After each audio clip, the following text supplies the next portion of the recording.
राहुल गांधी हों या उनकी भारत जोड़ो यात्रा, पहले दिन से ही सुर्खियों में दोनों ही रहे हैं। कभी उनकी बर्बरी की टी शर्ट को लेकर उन्हें घेरा गया, तो कभी स्वामी विवेकानंद, तो कभी सावरकर। जैसे जैसे यह यात्रा उत्तर भारत की ओर बढ़ती जा रही है, वैसे वैसे जन सैलाब यात्रा में देखने को तो मिल ही रहा है। साथ साथ विवादों में भी यह यात्रा घिरता जा रहा है। इन दिनों राहुल गांधी फिर से एक बार विवादों में घिर गए हैं। उसका कारण भी वे खुद ही हैं। दरअसल राहुल गांधी की भारत जोड़ो यात्रा की एक खासियत यह है कि वे जिस भी राज्य से गुजरती है, वे वहां राहुल गांधी खुद वहां कम से कम एक प्रेस कॉन्फ्रेंस तो करते ही हैं। इन दिनों भारत जोड़ो यात्रा राजस्थान में थी और राहुल गांधी प्रेस कॉन्फ्रेंस में क्या कुछ कह गए, उसकी एक झलक मैं आपको पहले दिखाता हूँ। जो हमारे जवानों को अरुणाचल प्रदेश में पीट रहे हैं, जो हमारे जवानों को अरुणाचल प्रदेश में पीट रहे हैं, मैंने कहा हिंदुस्तान की प्रेस मुझसे इनके बारे में एक सवाल नहीं पूछेगी। सच था, सच था। टालो टालो टालो। ऐसा उन्होंने मीडिया की आलोचना करते हुए कहा था, लेकिन यह उल्टा उन्हीं पे भारी पड़ गया। अब राहुल गांधी के दिए हुए बयान पे सियासत गरमाता ही जा रहा है। राष्ट्रीय सुरक्षा के लिए तो विपक्ष का सवाल करना, आलोचना करना काम ही है और करना भी चाहिए, लेकिन क्या भारतीय सेनाओं के बारे में इस तरह का बयान देना कहाँ तक उचित है, इसका निर्णय करना मैं आप पे छोड़ता हूँ। विदेश मंत्री एस जयशंकर ने राज्यसभा में राहुल गांधी का नाम लिए बगैर ही उन पर निशाना साधा है और कहा कि किसी को भी प्रत्यक्ष या परोक्ष रूप से भारतीय सेना पर इस तरह की टिप्पणी नहीं करनी चाहिए। जिन्होंने 2000 स्क्वायर किलोमीटर हिंदुस्तान का उठा लिया, जिन्होंने हिंदुस्तान के 20 जवानों को शहीद किया, जो हमारे जवानों को अरुणाचल प्रदेश में पीट रहे हैं, मैंने कहा हिंदुस्तान की प्रेस मुझसे इनके बारे में एक सवाल नहीं पूछेगी। They do not deserve to have the word pitai. The word pitai should not be used for our jawans. Sir, our jawans are standing that ground, so they should be respected, they should be honored, they should be appreciated. The honorable member also suggested government is indifferent, he used the word, indifferent to China. So I want to say something, sir. If we were indifferent to China, who sent the Indian army to the borders? If we were indifferent to China, why are we today pressing China on disengagement and de-escalation? Why are we saying publicly that our ties are not normal? So we have no problem if there is political differences, if there is even political criticism. I have heard sometimes that my own understanding needs to be deepened. When I see who is giving the advice, I can only bow in respect.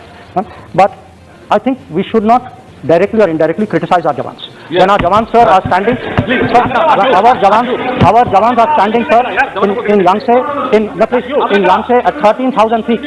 At 13,000 feet, they are standing there defending our borders. They do not deserve to have the word pitai. The word pitai should not be used for our jawans. Sir, our jawans are standing that ground, so they should be respected, they should be honored, they should be appreciated. इसके साथ ही UP के मुख्यमंत्री योगी आदित्यनाथ, भारत के रक्षा मंत्री राजनाथ सिंह और अन्य BJP के नेताओं ने भी राहुल गांधी को आड़े हाथों लिया है।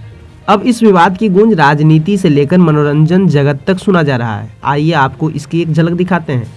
ये शख्सियत जो आपके स्क्रीन पर दिख रहे हैं, प्रसिद्ध गीतकार मनोज मुंतशिर हैं।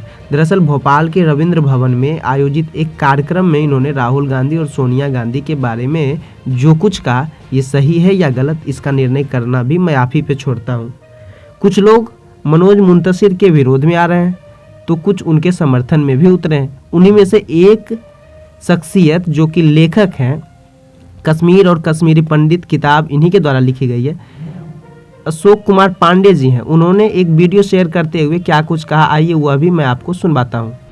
ऑनलाइन अवेलेबल है, किताब भी नहीं ढूंढनी पड़ी, पूरी चाणक्य नीति पढ़ गया मैं। 389 पेजेज की ये चाणक्य नीति है। इसमें मुझे तो कोई ऐसा श्लोक, कोई ऐसी अर्धाली, कोई ऐसा वाक्य नहीं मिला जिसका ऐसा कोई अर्थ होता। और वो कैसे कह सकते थे, उनके अपने शिष्य चंद्रगुप्त ने सेल्यूकस की बेटी से शादी की थी। लेकिन एक बहुत मजेदार सूत्र जरूर मिला, वो मैं आपसे शेयर कर रहा हूं। 560वां जो उनका सूत्र है वो कहता है, कूट साक्षिणो नरके पतंती, यानी झूठ का समर्थन करने वाले लोग सीधे नरक में जाते हैं। तो ये जो झूठ है, जो लगातार कभी चाणक्य के नाम से, कभी किसी के नाम से फैलाया जाता है, इसका अगर आप समर्थन कर रहे हैं तो चाणक्य के हिसाब से आप नरक में जाएंगे। तो मुझे लगा, नरक से डर तो लगता ही है, तो मुझे लगा कि कम से कम मैं इस झूठ को झूठ कह दूं और नरक जाने से बच जाऊं? तो वो दोबारा श्लोक मैं दोहरा दे रहा हूं, 560वां श्लोक है, श्लोक नहीं है, सूक्त वाक्य है चाणक्य का, जिसमें वो कहते हैं कूट साक्षिणो नरके पतंती। झूठ का समर्थन करने वाले लोग नर्क में जाते हैं। तो प्लीज नर्क में जाने से डरिए अगर चाणक्य को आप सही मानते हैं, और झूठ का समर्थन मत कीजिए। भारत जोड़ो यात्रा अब राजस्थान से हरियाणा में प्रवेश कर चुका है। इसके साथ ही फिर से एक नए विवाद के दहलीज पे खड़ा है। दरअसल ministry of health and family welfare की ओर से राहुल गांधी और राजस्थान के मुख्यमंत्री अशोक गहलोत को एक पत्र मिला है, जिसमें कहा गया है कि कोविड प्रोटोकॉल का पालन करते हुए ही यात्रा को आगे बढ़ाएं, वरना यात्रा रोक दें। अब इस पे भी सियासत शुरू हो गया। विपक्ष के नेताओं का कहना है कि राहुल गांधी की इस यात्रा से प्रधानमंत्री नरेंद्र मोदी बौखला गए हैं, इसलिए उन्होंने ऐसा किया है। अब इस पे सियासत किस ओर अपना करवट बदलता है, इससे जुड़ी जानकारी भी मैं आप तक पहुंचाता रहूंगा। तब तक के लिए दीजिए मुझे इजाज़त। धन्यवाद।